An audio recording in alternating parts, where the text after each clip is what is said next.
With over 4 decades of presiding over cases in this very courtroom, you might think I've seen it all. The fake smiles of con artists, the heartless individuals pretending to cry, the egotistical characters who think they can buy their way out of trouble in court. But then one Thursday morning, the heavy oak doors swung open, and a man glided in like he was stepping onto a red carpet at a Hollywood movie premiere. I realized that maybe I hadn't seen the absolute peak of human narcissism just yet. The next 40 minutes became a masterclass in how not to behave in a court of law, and I will be sure to add that it marked the first time in my career when a defendant genuinely believed his box office records held any jurisdictional weight. This man's name was Julian Vance.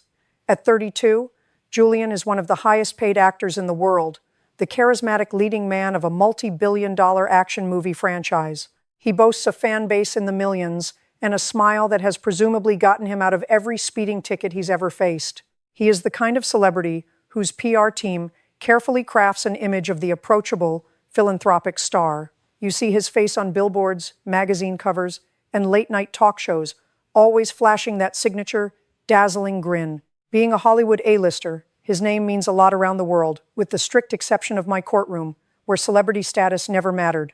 The accusations this golden boy faced were not minor. He had been sued for gross negligence, severe property damage, and leaving the scene of an accident. The truth about the events in question was captured clearly on a street security camera. Julian had been driving his vintage convertible way over the speed limit. Having lost control while looking at his phone, he crashed directly into a parked commercial delivery van. Julian got out of his sports car, checked his own reflection in his side mirror, and then approached the devastated driver. Instead of offering his insurance information or waiting for the police, he handed the woman a signed headshot, told her his autograph would easily cover the dent, and hopped into a passing cab. "Do I look like a fan to you, Mr. Vance?" I asked, my voice dropping to that perilous register that usually makes seasoned lawyers break out in a cold sweat. The gallery went dead silent. The wink hung in the air, instantly souring into a colossal miscalculation. Julian's signature grin faltered for a fraction of a second, but he quickly recovered, leaning forward to rest his elbows on the defendant's table. "Just trying to lighten the mood, Your Honor," he replied, taking another slow, deliberate sip of his iced coffee. "Courtrooms can be so stiff." I instructed the bailiff to approach his table and dispose of the beverage. Julian watched in genuine disbelief as his $8 artisan coffee was taken right out of his hand and tossed into the nearest trash can. "This is a court of law, not a green room," I informed him, my gaze fixed firmly on his bewildered face. "You kept this court, your attorneys, and the plaintiff waiting for 45 minutes. Your time is not more valuable than mine, and it is certainly not more valuable than Miss Jenkins' time." I shifted my attention to the plaintiff's table. Sitting there was Sarah Jenkins. She didn't have a team of highly paid handlers hovering over her. She wore a simple, flour-dusted blouse and possessed the exhausted, heavy-eyed look of a woman who wakes up at 3:00 a.m. every single day to run a small, independent business. Her hands, resting on the wooden table, were still trembling slightly. Right next to her lay the glossy, silver Sharpie autographed headshot that Julian had handed her at the scene of the crash. It felt like an absolute insult sitting there as official court evidence. "Miss Jenkins," I said, softening my tone just enough to let her know she was finally in a place where the rules applied to everyone equally. "Please, tell me exactly what happened on the morning of April 12th. Sarah cleared her throat, her voice shaky but determined. "I had just finished loading 3 custom wedding cakes into the back of my delivery van, Your Honor. I was parked legally on 4th Street, checking my delivery route. The next thing I knew, there was a deafening crunch. My head hit the steering wheel, and my van was pushed entirely onto the sidewalk." Julian leaned back in his chair and muttered, just loud enough for his microphone to catch. It was a minor tap. The van was already practically an antique. I snapped my gaze back to him, rising slightly from the bench. "Mr. Vance, if you interrupt this proceeding one more time, I will have the bailiff escort you to a holding cell until you remember your basic manners. Is that completely understood?" For the very first time that morning, the Hollywood leading man actually swallowed hard, dropping the bravado, and nodded silently. "I want you to look at the screen, Mr. Vance," I said, gesturing to the monitor where the security footage was queued up. "And I want you to explain to me how driving 40 miles an hour over the speed limit in a commercial district constitutes a minor tap." The video played. The courtroom watched in stark silence as Julian's sleek, cherry-red convertible rocketed down 4th Street, veering erratically. The impact was violent. Sarah's heavy delivery van shuddered and jumped the curb, narrowly missing a fire hydrant. Then, the footage showed Julian emerging, smoothing his hair, handing Sarah a piece of paper, and waving down a taxi as she stood there, visibly distressed and bleeding slightly from a cut above her eyebrow. When the video stopped, the silence in the gallery was suffocating. I turned my attention back to the defendant. Did your business manager explain to you that leaving the scene of an injury accident is a crime, regardless of how much money you have in your checking account? Julian shifted uncomfortably in his seat. The relaxed, leaning posture was gone. He sat up straighter, adjusting his cuffs. Your Honor, I had an urgent script read-through. A multi-million-dollar production was waiting on me. I left my autograph so she knew who I was, so my people could handle the financial end of things. It's how these things are done. It is how things are done when you believe the laws of the state of California are optional, I countered, my voice echoing off the wood-paneled walls. You didn't leave your insurance. You didn't ask if she needed medical attention. You gave her a photograph of yourself. Do you know what a hospital charges for treating a concussion, Mr. Vance? They do not accept signed headshots as a form of payment. His lead attorney stood up again, desperation creeping into his voice. Your Honor, Mr. Vance meant no disrespect. He is willing to pay double the cost of the damages to Miss Jenkins' vehicle right now, today, to settle this matter. This is not an auction, counselor, I snapped. And your client cannot write a check to purchase his way out of the fact that he treated a human being like an inconvenience on his schedule. I looked at Sarah.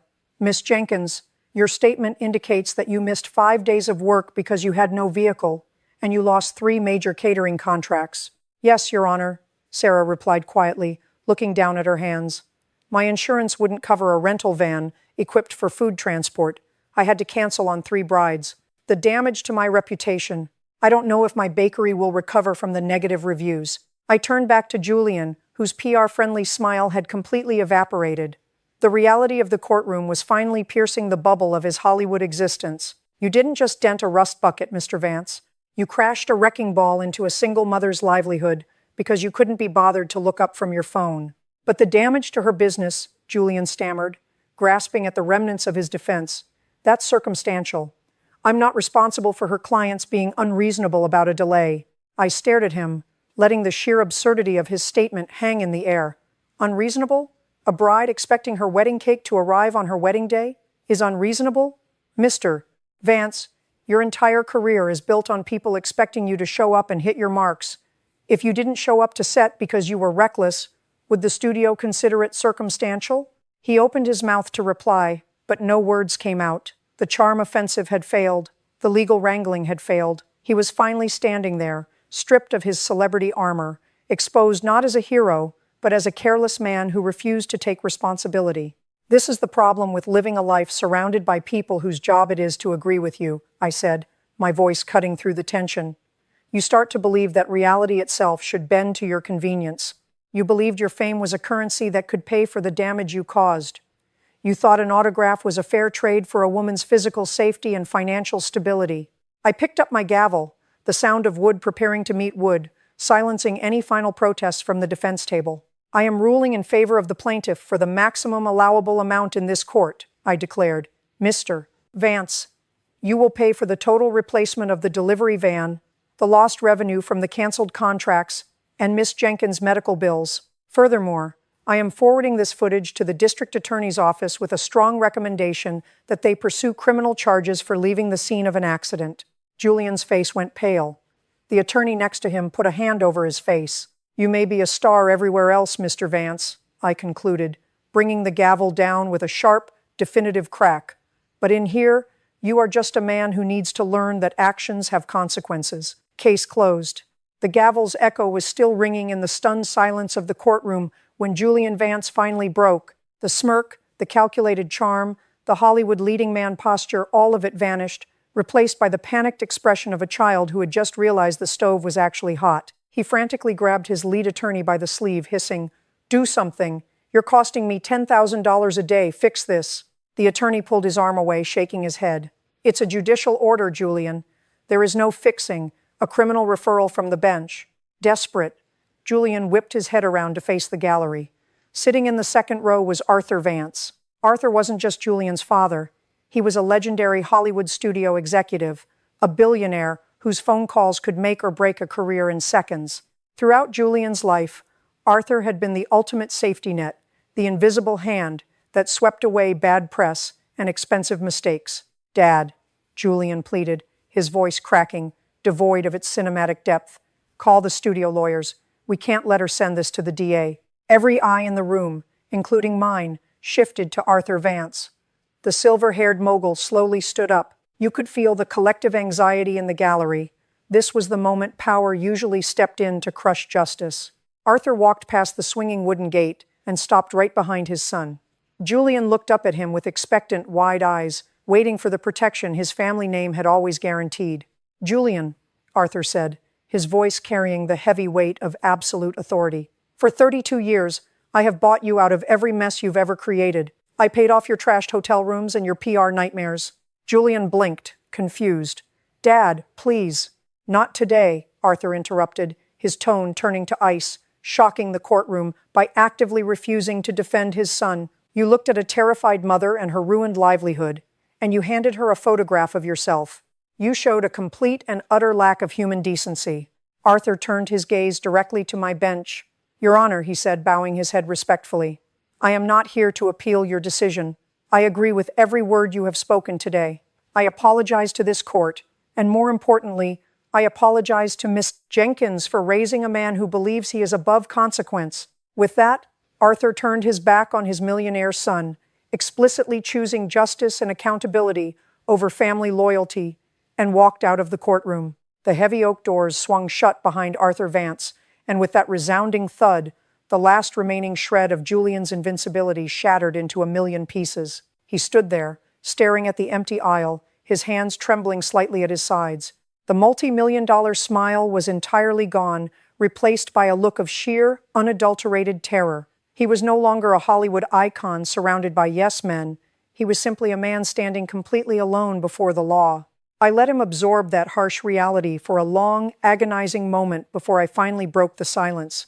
"It appears, Mr. Vance, that your father possesses the character that you so desperately lack," I said, my voice steady and unyielding. "He understands a fundamental truth that you have yet to grasp. True power is not about escaping consequences. It is about taking responsibility for them." Julian slowly turned back to face me. His shoulders slumped, and the expensive, tailored charcoal suit suddenly looked much too big for him. "Your Honor, please," he stammered, his voice entirely stripped of all its previous cinematic charm. "I'll do whatever you want. I'll pay her triple. Just, please don't send this to the DA." "This court does not make deals to protect celebrity reputations," I replied sharply, leaning forward.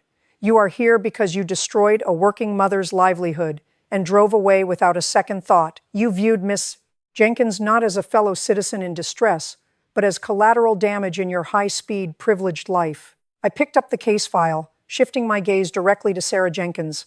She was quietly wiping a tear from her eye with a tissue. The contrast between her dignified resilience and the defendant's crumbling facade was striking.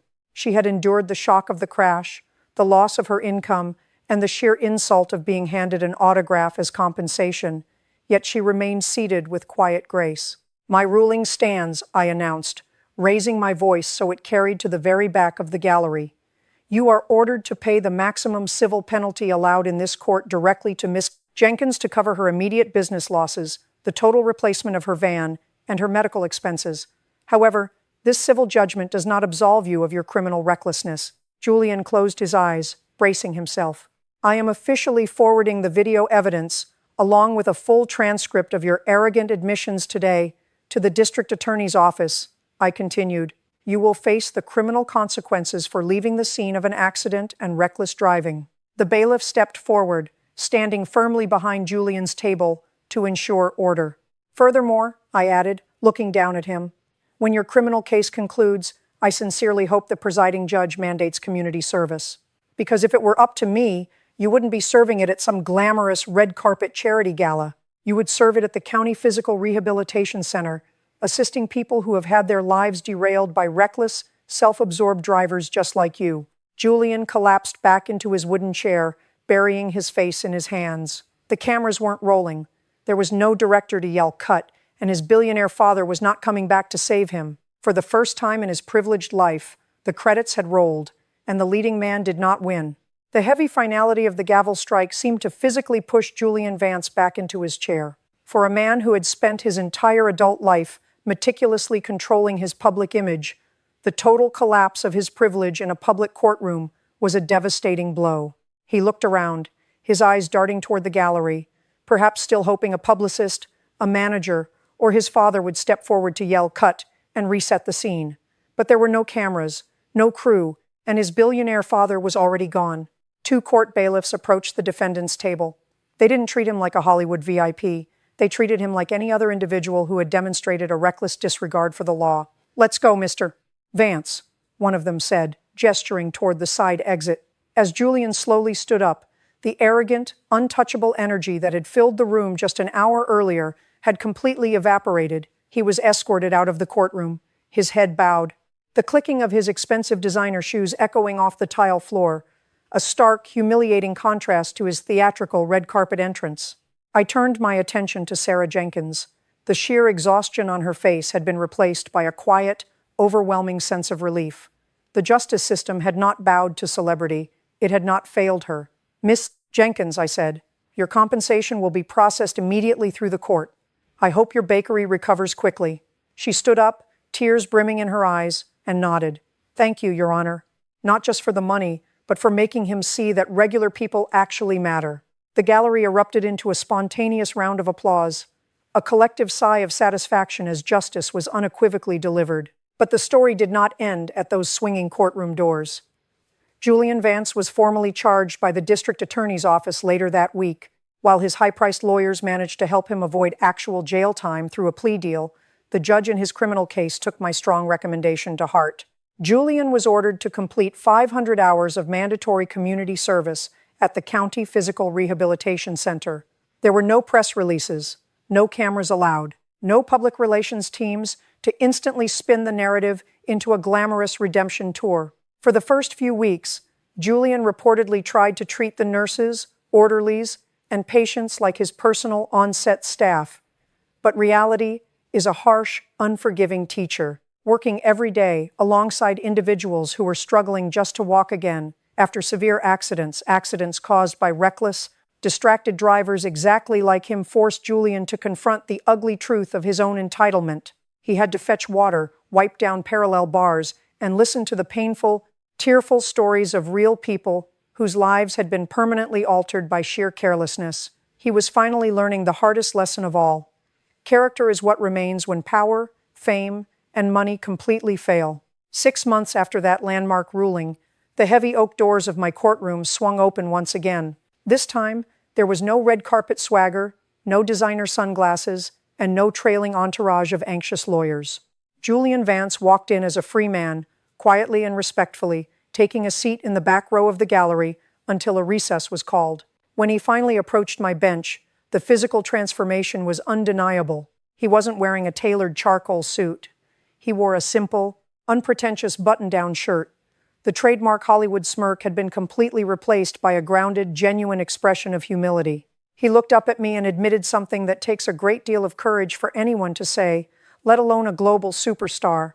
He told me that on the day of his sentencing, he had despised me. He thought I was unnecessarily cruel, making a public spectacle out of a simple traffic accident just because he was famous. But after spending 500 hours emptying bedpans and assisting physical therapy patients, the profound reality of his actions had finally broken through the toxic illusion of his celebrity privilege. He thanked me. He told me that by stripping away his power, I had saved his life from becoming an empty, hollow performance. I stopped him right there. Over my 4 decades on this bench, I have learned one absolute truth. A judge cannot give you character. I merely held up a mirror to his arrogance.